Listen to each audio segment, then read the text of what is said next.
संभल लोकसभा क्षेत्र में जनसभा को संबोधित करने के लिए शुक्रवार को मुख्यमंत्री योगी आदित्यनाथ और मध्य प्रदेश के सीएम मोहन यादव पहुंचे। दोनों नेताओं का मंच पर जोरदार स्वागत किया गया।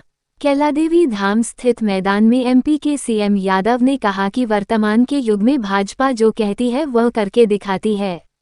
कहा कि मोदी और योगी की गारंटी इस बात का सबूत है। कांग्रेस और सपा परिवारवादी पार्टियां हैं, वो केवल वोट के लिए सारी चीजों का उपयोग करते हैं। उन्होंने कहा कि मोदी सरकार में सीमाएं सुरक्षित हुई हैं। जब से भाजपा सरकार सत्ता में आई तब से सीमा में शांति छाई हुई है।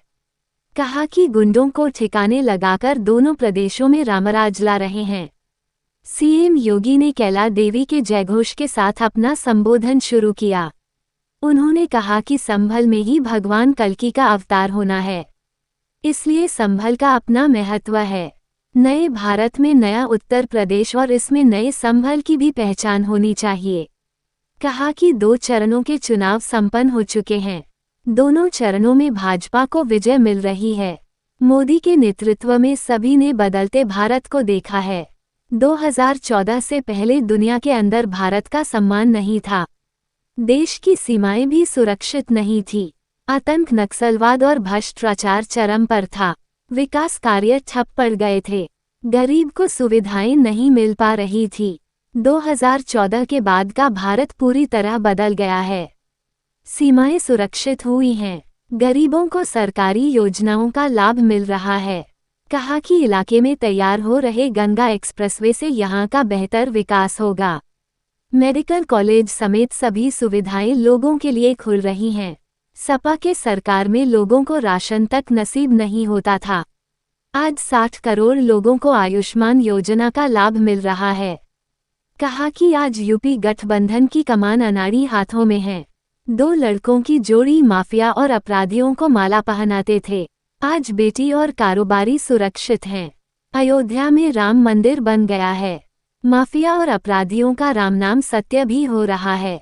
भारत में संकट आने पर राहुल गांधी इटली भाग जाएंगे। जब चुनाव आते हैं तब उन्हें रामलला याद आते हैं, इसलिए वह आजकल यूपी हैं। कहा कि भाजपा ने लोगों को आत्मनिर्भर बनाने के लिए सरकारी योजनाएं लागू की।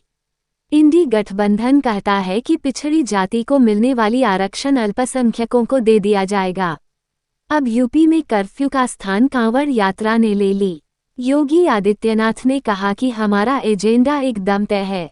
मथुरा और वृंदावन के कार्य को लेकर हम आगे बढ़ रहे हैं। जिनको भारत माता की जय कहने में संकोच होता है उन्हें संसद में जाने का भी अधिकार नहीं होना चाहिए। जिन्हें राष्ट्रगान व राष्ट्रगीत पसंद नहीं, संविधान पसंद नहीं, उनको भारत की धरती पर भी रहने का अधिकार नहीं होना चाहिए। ये 2 लड़कों की जोड़ी तो यही है।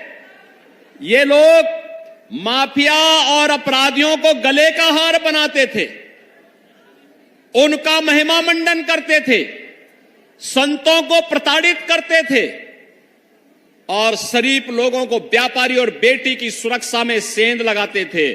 और आज आप देख रहे होंगे कि बेटी और व्यापारी सुरक्षित है, किसान अन्नदाता किसान का सम्मान हो रहा है, नौजवान को नौकरी और रोजगार मिल रहा है। अयोध्या में राम मंदिर का भव्य निर्माण भी हो रहा है, वहां राम लला विराजमान हो रहे हैं और दूसरी तरफ माफिया और अपराधियों का राम नाम सत्य है की यात्रा भी निकल रही है। एक साथ राम के ही नाम पर सारे काम हो जा रहे हैं। और बहनों और भाइयों, इसीलिए आज हम सब आए हैं।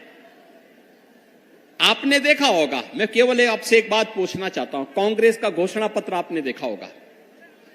एक प्रकार से यानी इंडी गठबंधन जो है, कांग्रेस, सपा और उनके साथ जो और भी तमाम लोग जुड़े हुए हैं, इन सब का गठबंधन है ये। और ये गठबंधन कैसे? स्वार्थ का गठबंधन। ये गठबंधन देश के लिए नहीं है। ये गठबंधन किसके लिए है? आज आपने देखा होगा, पाकिस्तान का एक मंत्री, पूर्व मंत्री राहुल गांधी की तारीफ कर रहा है। यानी भारत में कोई तारीफ नहीं करता, क्योंकि लोगों को मालूम है जब भी भारत पे संकट आएगा तो राहुल गांधी सबसे पहले इटली भागेगा। तब उसे भारत की याद नहीं आती है, तब उसे भारत की जनता याद नहीं आती है।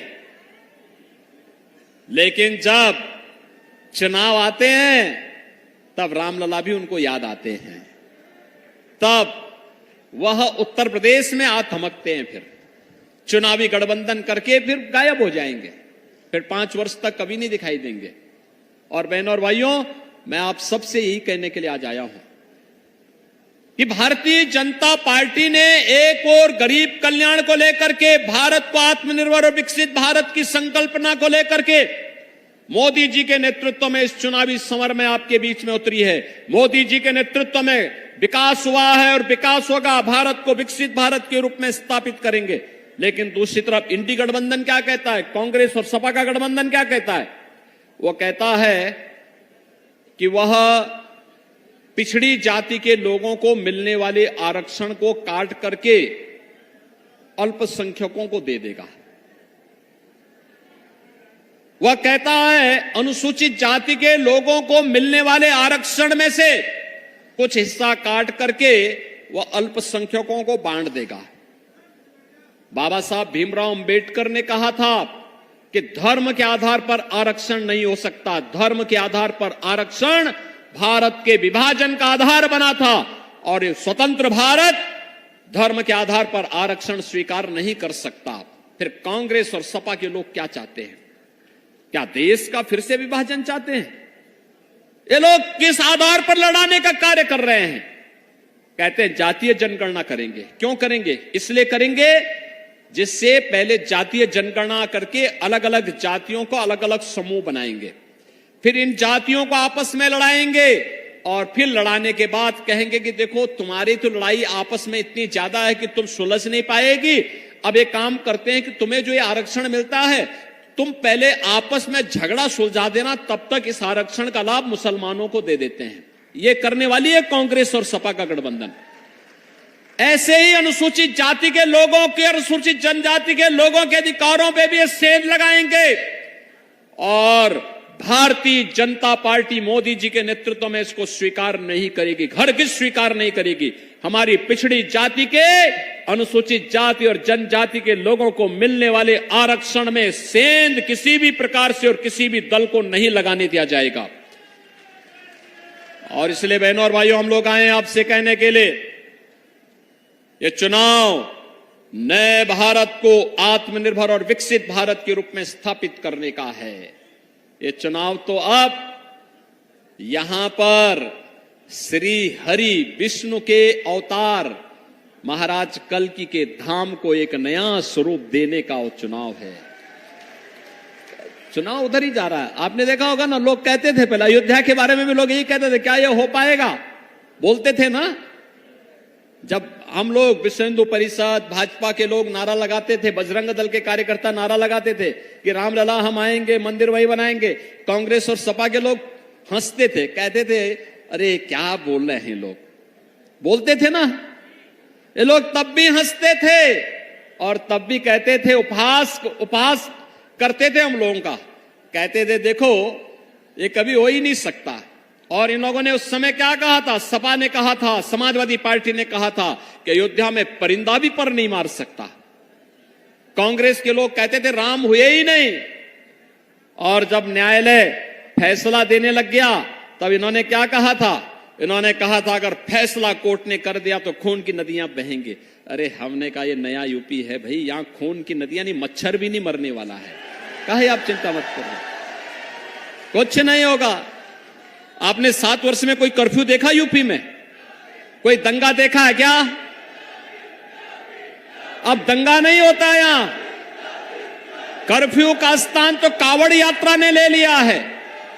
और इसलिए भाइयों बहनों, मैं आपसे कहने के लिए आया हूं, भारतीय जनता पार्टी ने धारा 370 कश्मीर से हटाई, भारतीय जनता पार्टी ने काशी विश्वनाथ धाम भी दिया, भारतीय जनता पार्टी ने अयोध्या को त्रेता युग के भगवान राम के कालखंड का अयोध्या फिर से बना करके आपकी आस्था को सम्मान दिया है।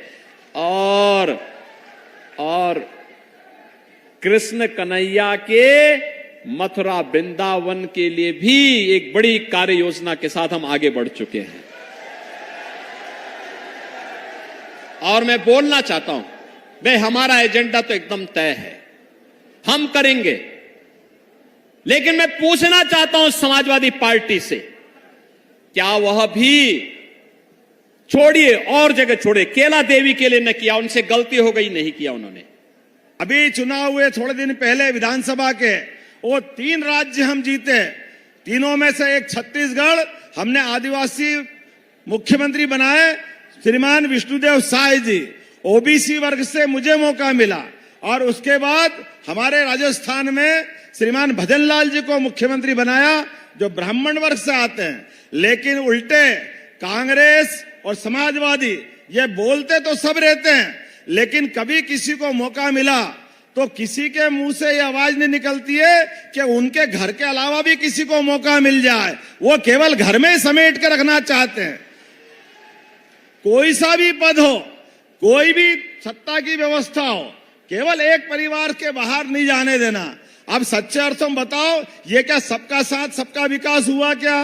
ये केवल वोट के लिए सारी चीज का उपयोग करेंगे, लेकिन वोट के बाद केवल एक परिवार का भरोसा करेंगे। मुझे तो बड़ा दुख भी हुआ, मैंने जब सुना कि हमारे में से, मैं एक बार पहले मैनपुरी में यहां फॉर्म भरवाने के लिए आया था, तो यहां से किसी बड़े नेता ने टिप्पणी करी, कौन मोहन यादव, हम नहीं जानते। हाँ बिल्कुल, आप कैसे जानोगे साहब, आप तो एक ही परिवार को जानते हो, बाकी से क्या लेने देना है, आपकी इतनी छोटी दृष्टि है। लेकिन मुझे इस बात का गर्व है, भारतीय जनता पार्टी इस बात का जवाब देती है कि किसी भी कार्यकर्ता को किसी भी पद तक पहुंचाने का अगर हिम्मत है तो श्रीमान नरेंद्र मोदी जी में है, श्रीमान हमारे योगी जी में है, जिसके कारण से ये जनसंख्या सैलाब अपनी बात करता है।